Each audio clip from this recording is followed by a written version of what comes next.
Welcome back to Arcadia Fallen. In the last episode, we spent so much time making potions for basically no reason other than that I wanted to.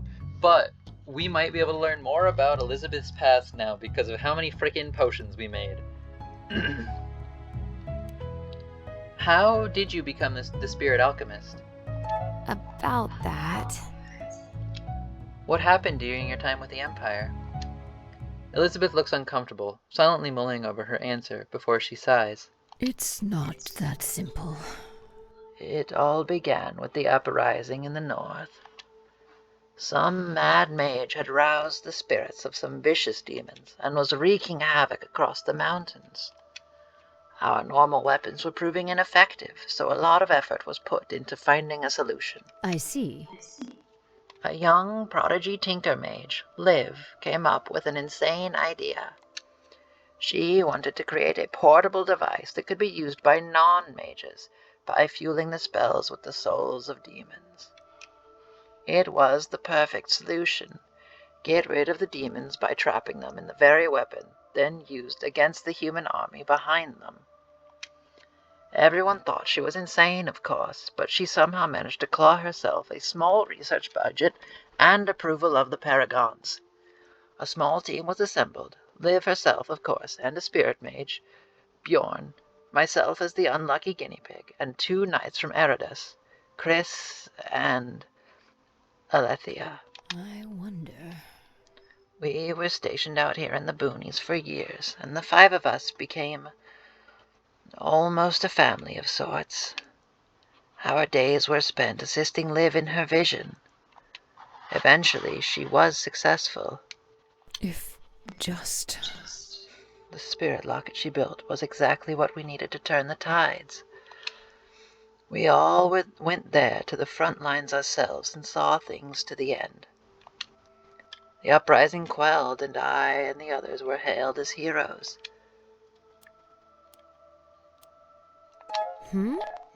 What, the parade wasn't big enough for you? There's no glory in war. Letherus, grant me strength. Accusations were made that the uprising was the work of the kingdoms in the north. All lies, of course. The Paragons had gotten a taste for war, and they needed an excuse to start a new one. I and the other heroes were sent off to fight our neighbors, to bring the land under the banner of the Empire. The Northerners are tough folk, though, and the war dragged on. The Paragons were losing support among the nobility. The spirits had been hunted to extinction to feed the new spirit lockets. People were starving. And that's when the cleansing happened.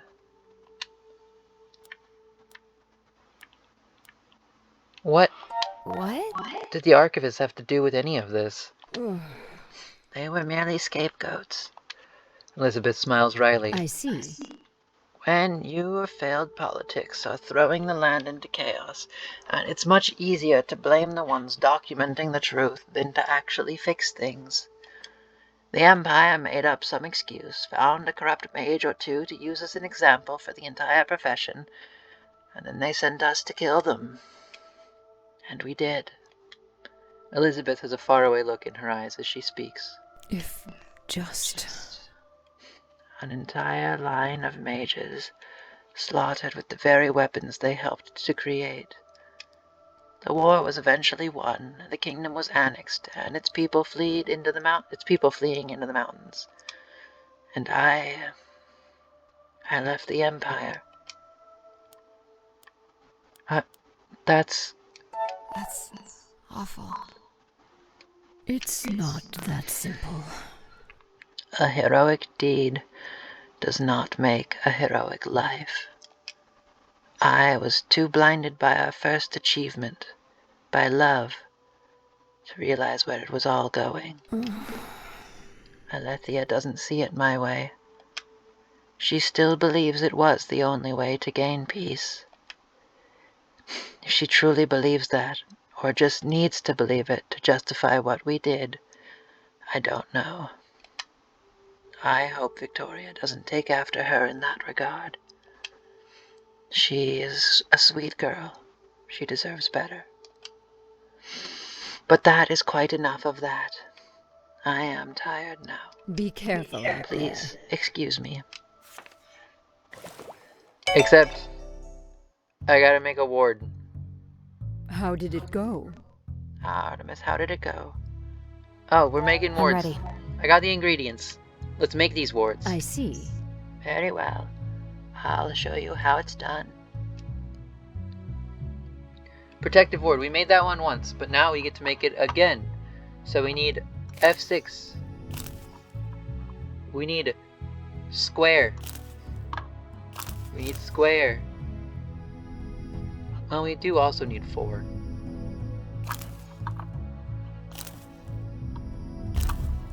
Perfect. We got it in 1. Mix. Create. Well done! Oh, I can do it in 2 turns or less? Well, I didn't. Let's do 2 ingredients. Let's see if we can do it in 2 ingredients.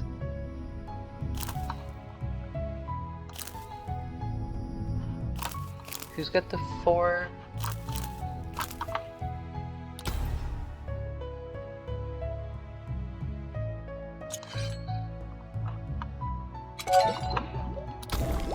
That's splendid. Excellent. I still didn't use a volatile ingredient, but I don't want to risk exploding right now. So, Well done. these wards should be enough to keep any demon out of Quentin's shop. Thank you. This will be a great help against Ronan. I appreciate it. I'm glad I can help. Quinn is a dear friend, and I want to keep them safe as well. Just, you be careful too, alright? I'll be here in case you want to practice your spirit alchemy further. Good luck, dear. Thanks, Elizabeth. I can chat with someone at home? Is it Elizabeth? Welcome back. Wait, that's just that I can come here to practice. I'll be up. Very well. I am a silly. Okay, let's go to Flower Shop. Set Quinn up with these wards. Welcome back. Yeah, you got it. That's not how you respond to that. What can I do for you? I am ready to put up the wards. I'm ready. I have the words from Elizabeth. Let's prepare our trap for Ronan. How lovely. Okay, if you're sure, I'll let everyone know we're ready. I think we're ready. Let's go. Let's lay the trap for This Ronan. is it. Let's call them all in. Let's go. We got this. Okay, let's do this then. As the sun is going down, you all gather at Quinn's shop to set up the wards you and Elizabeth made. Victoria's pacing near the door, and even Michael has the good sense to leave her be. It's been quite a while without Ronan making another move, and it's driving the former demon hunter nuts. Quinn is taking it in their stride, however.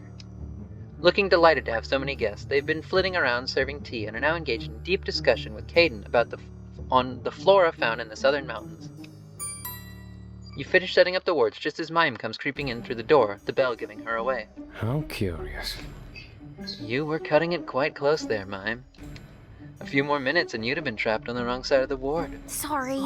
I didn't mean to be late. Are you okay? Hey, Mime, is something the matter? You've been gone for a while now. What? No, everything's fine. Perfectly peachy. What now? You have been disappearing an awful lot lately. I decided to put some trust in you, given everything that's happened. I hope that was not misplaced. Come on. Of course not. I'm not doing anything wrong. I've been keeping a lookout for Kim. I haven't seen him at all since Artemis and I ran into him. Been looking all across town, but with no luck. So I'm kinda worried.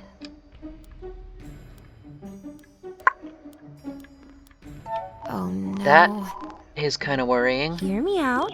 Right? I know we have to stay here and focus on protecting Quinn, but You see, he's just really nice, and I don't want anything bad to happen to him.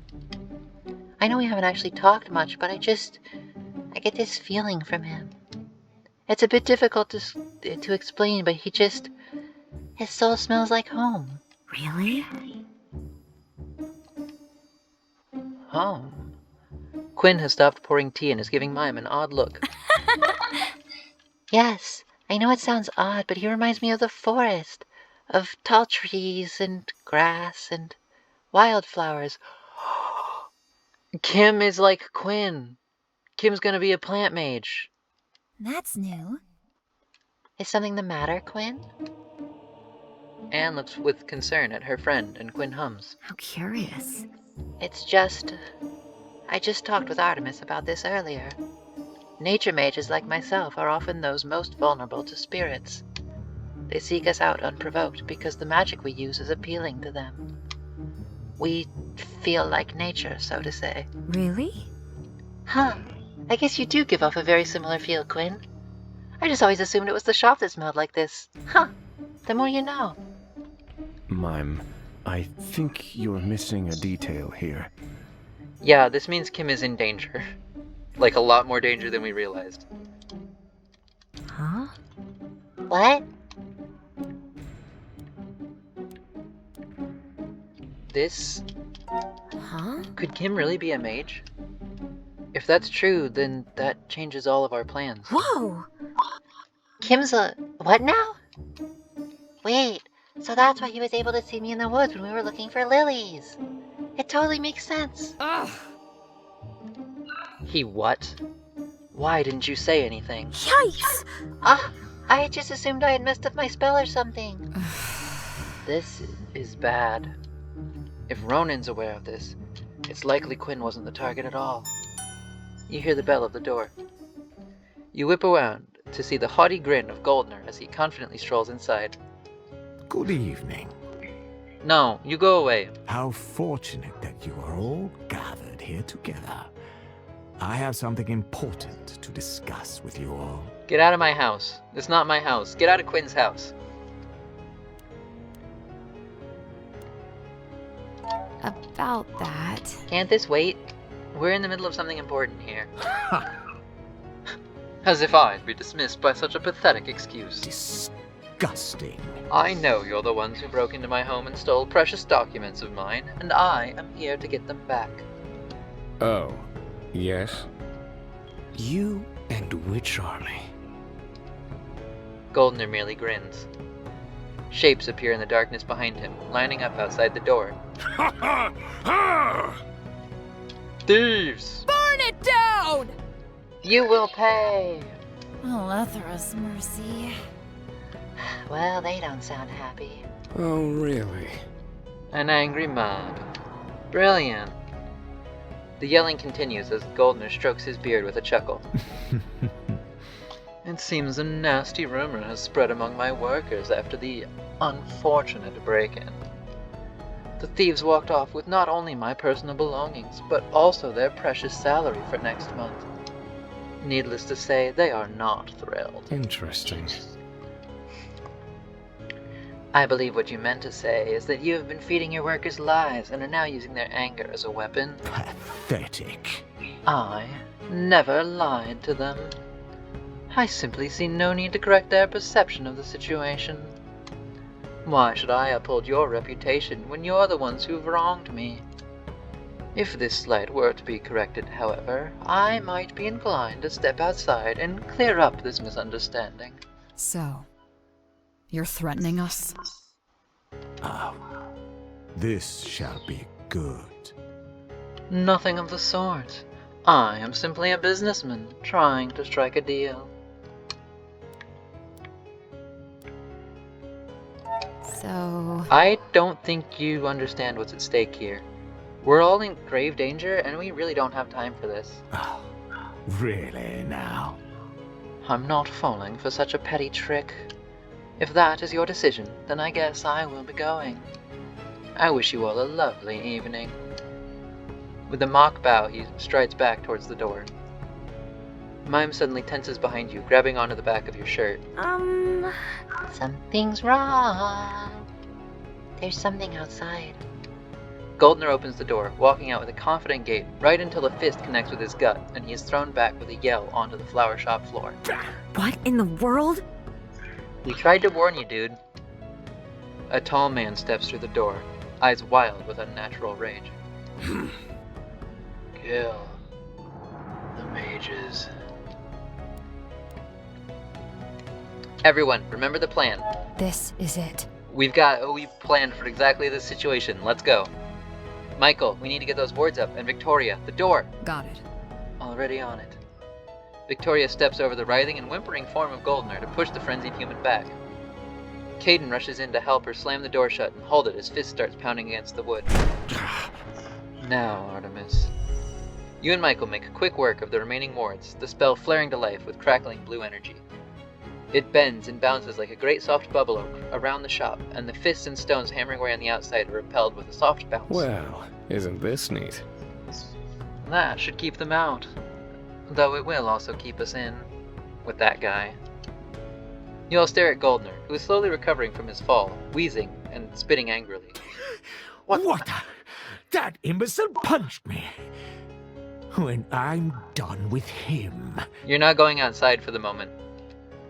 He pauses, realizing with a bit of delay that you are all staring at him with varying degrees of exasperation and amusement. That seems like a good place to end the episode off. The last one was pretty long, so I don't want this one to get too long either. Bye-bye.